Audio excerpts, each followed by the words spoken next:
I knew the girl. Her name was Betty. We were in an old school gang together all those years ago. Long before my heart was burned from the heat downtown. Long before she was more than burned.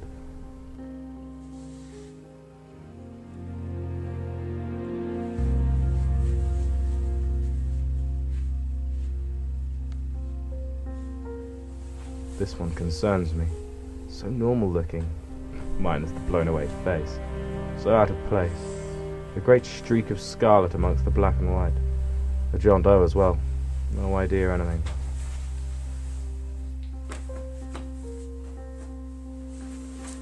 I don't know this guy. Looks like a thug though. ID says Martin Lime. Sounds fake. But that's definitely a prison tattoo. So it won't be too hard to track down who he really is. Mattock, what the hell are you doing? Don't sweat, Chief. Just taking some notes. Taking notes? Lesley, we've talked about this. It's not your job to take notes. Take that hat off. Look really stupid.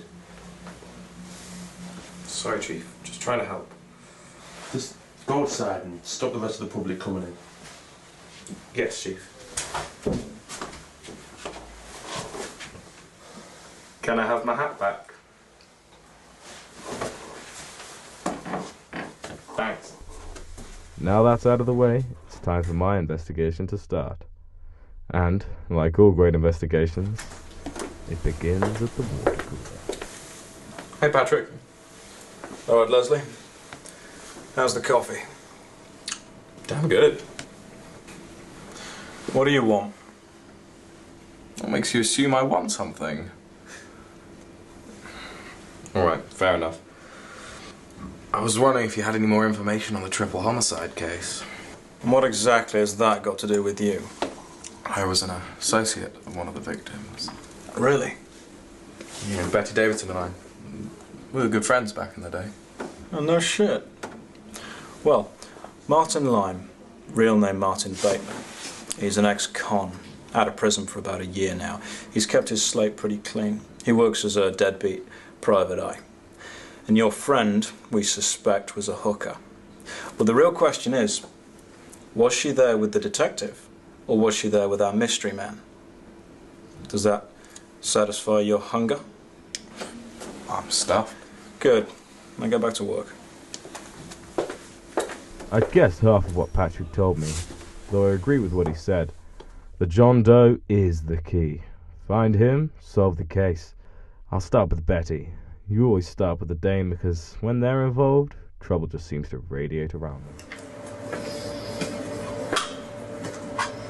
Welcome to Jimmy's. What can I get you? Whiskey, double, straight up. Pour one for yourself, Jimmy. It's time we had words. Lesley Mattock. Hey. Haven't seen you since the schoolyard days. Yeah. What brings you to this crack of town? Betty Davidson. I guess you heard. Yeah, I heard. It was terrible. She was so young and pretty. But what's that got to do with you? Let's get to the chase. I know you and her were still close. I know you knew she was a whore. And I think you let her and her gang operate through this joint. I need names. What, so you're a cop now, is that it? What is this, a shakedown? Call me what you want. All that matters is I'm a man with questions. Are you going to give me the answers I need? Fuck you, Mattock. This is none of your business. Maybe I should call the real police. Tell them I'm getting harassed by a civilian who doesn't know his place.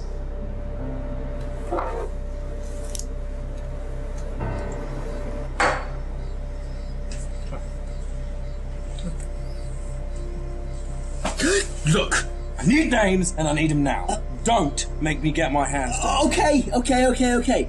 I've got names.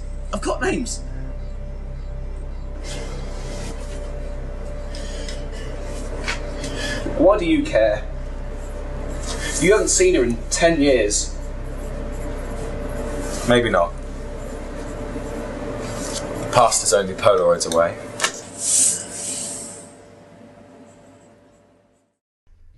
I thought I knew one of the names Jimmy gave me, so I started there.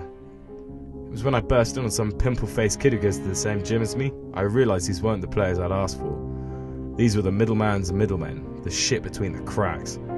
Jimmy had played me and then flown the coop. But I wasn't going to let that stop me. There was no point tracking down the rest of the list, so I had to make do with what I had. Things got dirty though. I had to beat up a guy pretty bad to get anything useful.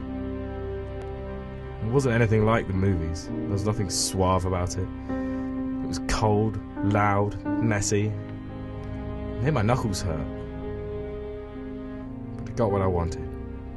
The name of the guy who ran Betty. The name of the guy who had the name of our Mr. John Doe. The Falcon.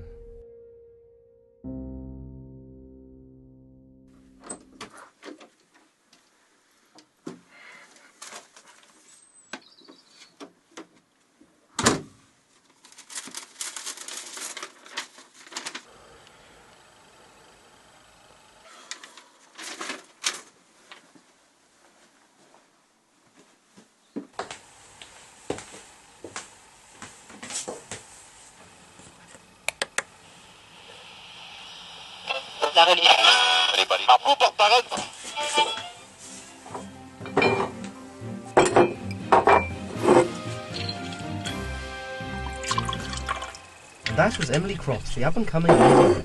In local news, 3 dead bodies were found today uptown. So far, no details have been released by the police, not even the victims' names. But that can wait till morning. I need my rest. Today's been long and without pause.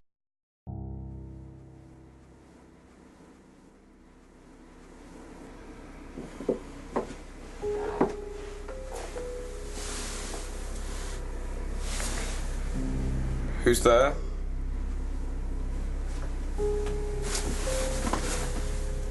Who are you? I'm the Falcon. Nice to meet you, Mr. Mattock.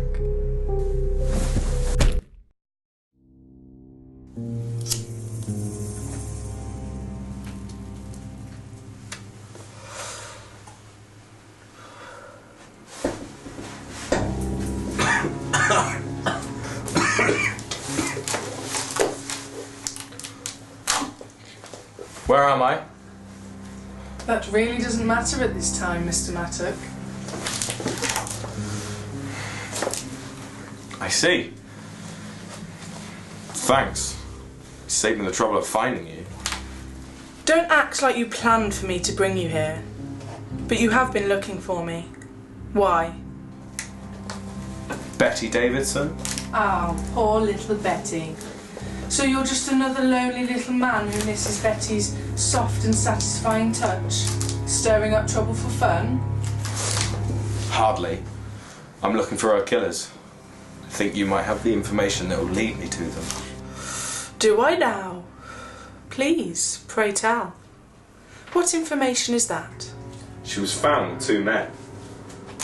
One, private eye, the other an unknown. Police can't identify. I figure an upstanding businesswoman such as yourself keeps a tab on all her customers. A businesswoman? Such gracious words, Mr. Mattock. You really believe compliments will get you everywhere? Can't hurt, can it? That will have to be seen now, won't it? What is this? I thought we were just talking. Come now, Mr. Mattock. Do you really believe I kidnapped you in the middle of the night just for a pleasant conversation? You didn't just poke a sleeping bear. You spat in the face of a gang lord. I can't let even a nobody like you do without punishment. Terence, you know what to do.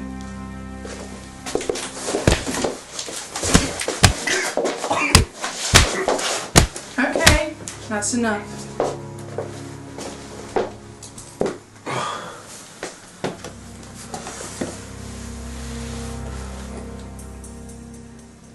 Parker Adams.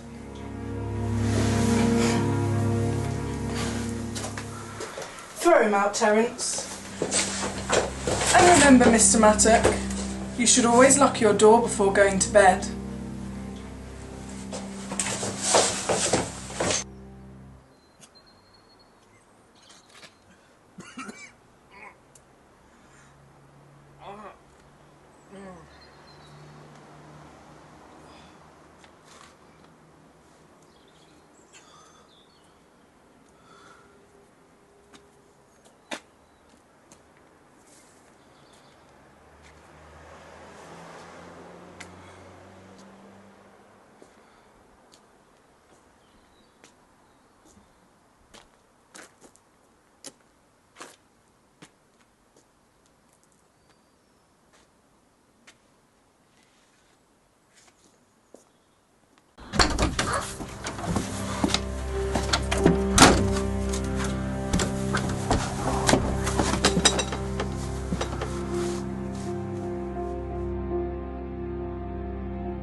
Parker Adams. A name that struck a strong chord with me, but it took me a second to remember why. Turns out he was my friendly neighborhood councilman. This is good. It's great, in fact. The letter has a home address, so I know where to go. I could feel it. The end. The point. This whole case was coming to a close.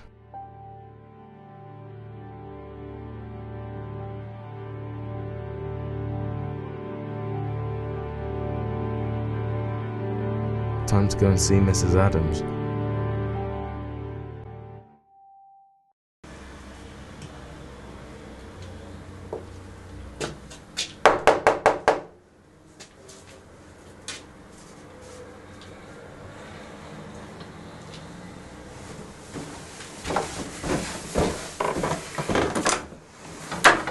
Good morning, Mrs. Adams. Yeah. I'm Detective Jonathan Look. I'm here with the police. I was wondering if I could have a few words with you inside. Please do. Thank you.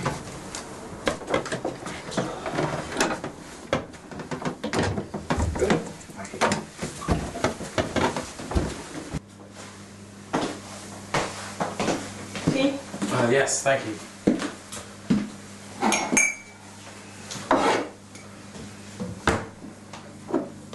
Mrs. Adams, what do you know about the whereabouts of your husband? I believe he went on a business trip a few days ago. I see. Well, do any of these names mean anything to you? Betty Davidson? No. Martin Bateman? No. The Falcon? No, I'm sorry, what is this about? Martin Lime? No.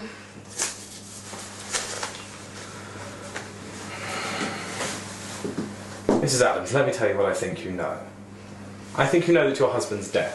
I think you know that he was murdered. I think you know that him, Betty Davidson and Martin Lime were found dead in an apartment uptown a few days ago. And I think you now know that I suspect you had him killed because he was having an affair. I don't know who you are or what you want, but I'm starting to get quite offended by these accusations. It doesn't matter who I am. All that matters is you answer my questions, because if you don't, I'll be taking you downtown to the boys in blue, and trust me, they will not be as understanding as I am. I didn't kill my husband. I didn't hire someone to kill him. I don't know why he or any of them others were killed, but I did know he was having an affair. That's why I hired Martin Lime to get the evidence I needed. Just a scorned housewife looking for answers. Thanks for your time, Miss Adams. You've been very helpful. Wait! I don't know if it means anything. I had no idea about this Betty girl up until a few days ago. I thought my husband was having an affair with Emily Cross, the woman running for mayor. These were taken about a week ago. Looks like they were having an argument. It's incredible. Thank you so much, Mrs. Adams. You've been extremely helpful.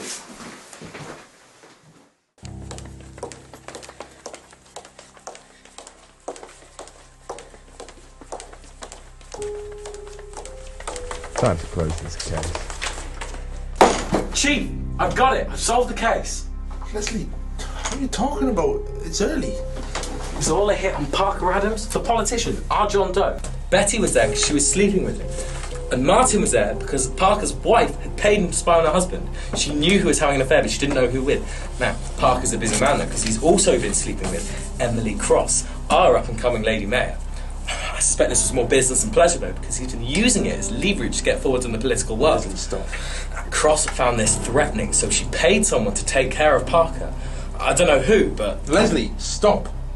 It's over. The case was closed last night by the higher-ups. It's been labelled as a drug deal gone wrong. What? How? Come on. A hooker, an ex-con, and a cheating politician. It's hardly the hardest story to sell now, is it? But I'm not clutching at straws here, Chief. I've got hard evidence. Something crooked went down here and I don't like it. I don't like it either, but when the paycheck writers say it's so, then it's our job to make it so. Look, I know your pa was a hell of a policeman, that's why I'm cutting you some slack. Just give up. That goes against everything we stand for, everything we believe in. We? You're a goddamn lackey, Lesley. You represent nothing. take it to the press then. They'd kill for a story like this. You could, but if you were right, I'd hate to see something happen to you.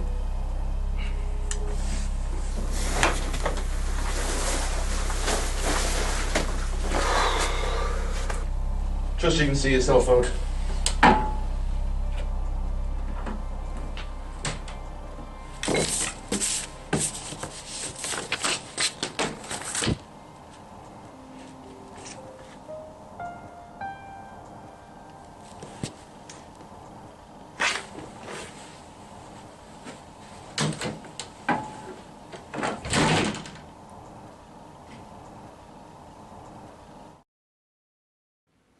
What's the matter with your little playmate? He looks broken-hearted. I bet when he heard Gutman's story, he thought he had me. Cut it out, Sam. Well, should we be getting down to the hall?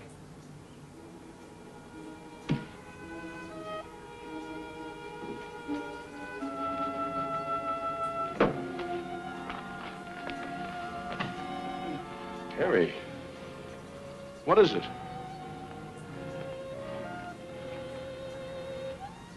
The stuff that dreams are made of. Huh?